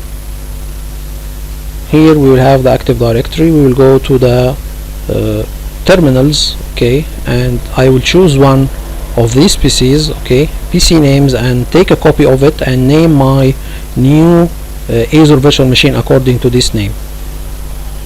Okay, here you can see that still it's a fresh empty computer object. Okay, after installing or after joining it to the domain, we will see different setting appearing in the computer object properties. So that's just wait for a moment. Now we will create, okay, in a new Azure virtual machine in the resource group of Marvel, and then we name the virtual machine according to the computer object name.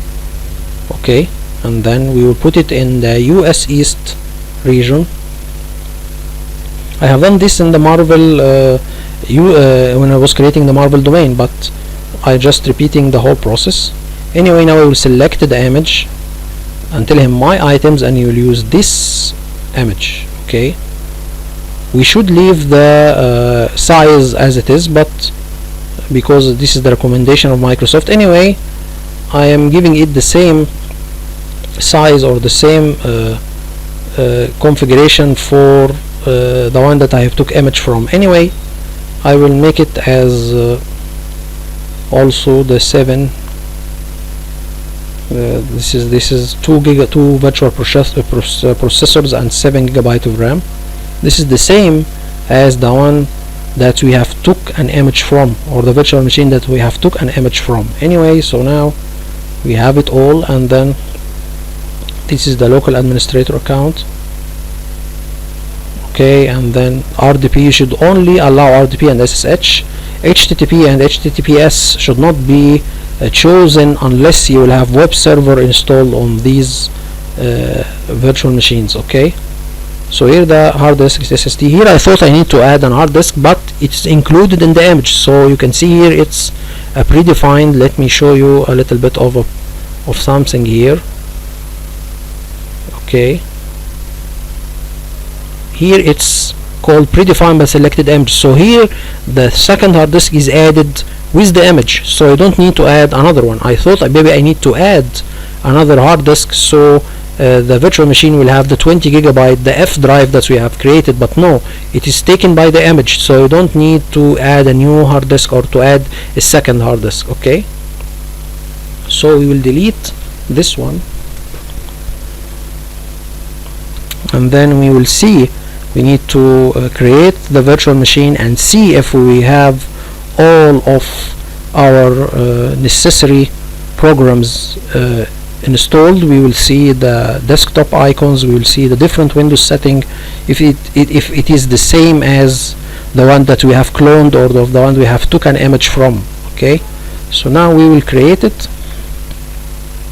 and after confirming this we will join this workstation to the domain. Okay, so he's telling you should not allow, you have set RDP and SSH.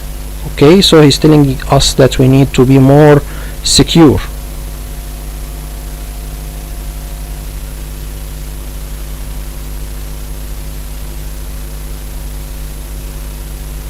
Whenever I tell him to create, then he will give us an estimated cost for the virtual machine per hour, and just take care that this cost does not include the additional hard disk or the second hard disk that we have added. This is a completely different cost. It will be added to your Azure virtual machine plus your Azure virtual machine cost. Okay,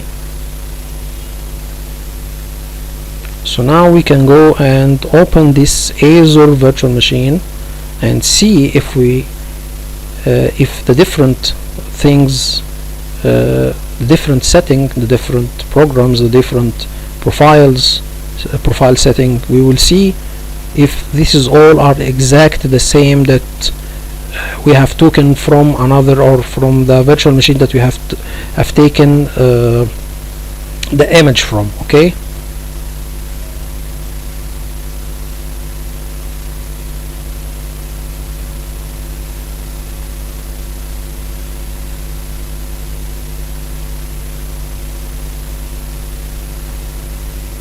so now we are accessing the virtual machine. This virtual machine is still or didn't still or it's not until now joined the domain. It's still in a work group or still a single PC. It's not joined the domain yet. Okay, so here we can see that we have the same maybe icons. Okay, there is a problem, the icons didn't appear. Okay, even though the profile should be okay, but this is care of profile. This is something default Windows profile. This will appear more if you access with the Active Directory profile. Anyway, we can see here that there is a problem that our hard disk. Okay, let me show you a little bit of a problem here. We can see here that our drive or additional hard disk, it's not named as F, it's named as E, and the DVD is named as F. All of our documents, okay, are on F drive, so this will make a problem. So to fix this problem, I need to change the drive letters to give the partition data an F and to give the DVD an E, and then we need to click on every one of them, the folders, to make sure that the movement process is completed. So let's wait for a moment, because my documents are in the F drive, not the E drive, and this due to the change of the drive letters, so this will be a problem.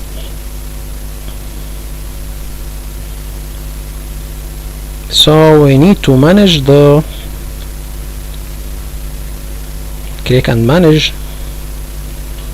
Okay, so there was a problem also anyway, but When I manage to get to the manage, okay, right click and manage.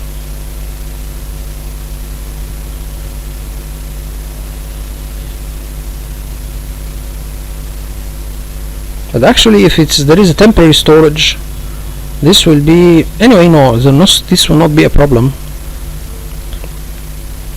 Okay, we will now change the CD-ROM and give it a G drive or any other drive.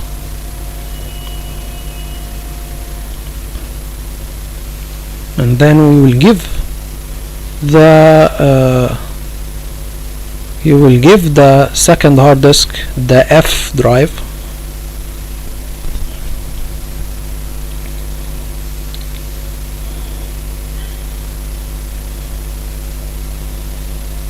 We'll change the drive letter to F, so our documents will be in the right location.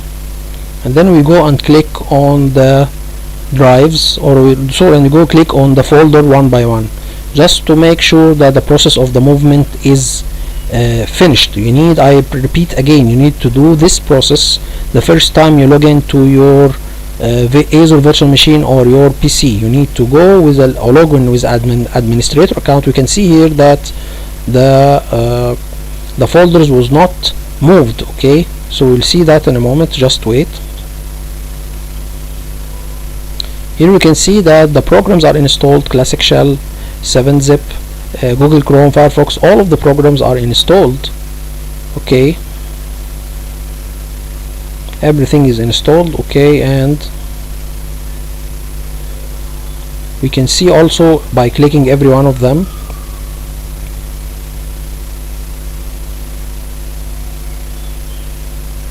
that the icons appeared. Now we will join this workstation to the domain. We name narc.local, and then we can see the different setting. Here we can see that we have succeeded. Everything is created as we have intended.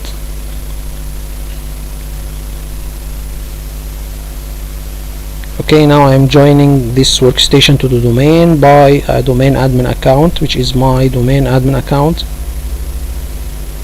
So now it has joined the domain. We need to restart and see when we log in a different setting. We can see if the background will be changed, the login script will be applied, that will add the different keyboards and the time zone of Cairo. We will see that in a moment. Just to make sure, or just to have a note, we need to restart the PC twice so the login script can work perfectly or to be implemented completely. This is a bug.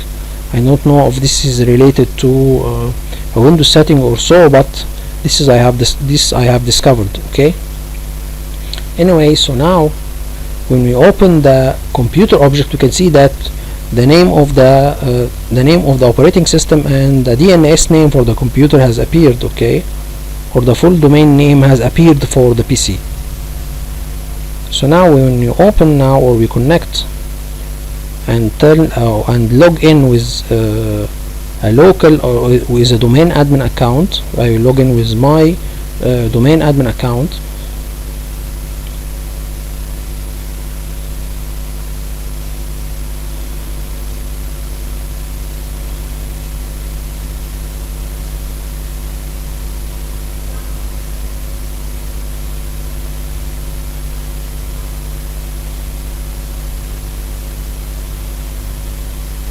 Okay, so now we can see the message or the welcome or the notification message for the domain, and now I am logging in with my Active Directory user account.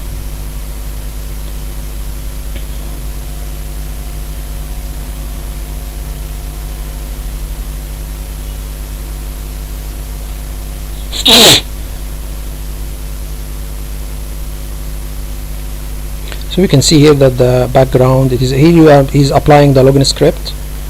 These are the registry keys that the login script is applying. We can see here that the name of the PC is changed to this PC, change it to the computer name, and we can see that the department shares that appeared. I am a member of the IT group, and my user home folder or user home directory, everything appeared. Okay, and The missing part is for the missing, and we can see here the documents. It's completely there. We can see my documents. It is in the F drive. The only thing is missing is the keyboard layout, but when we restart the PC for the second time, it will work, or it will appear. The same icons, the same setting.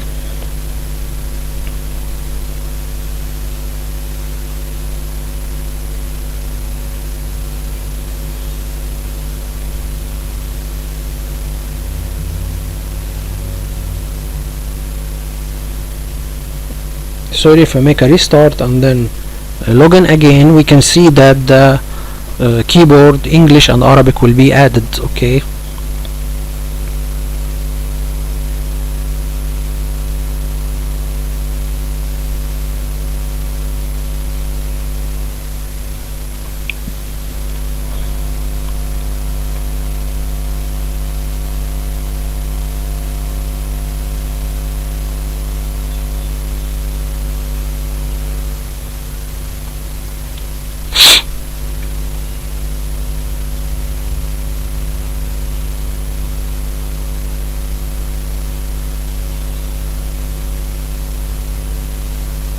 so now we can see here that the English and Arabic is added.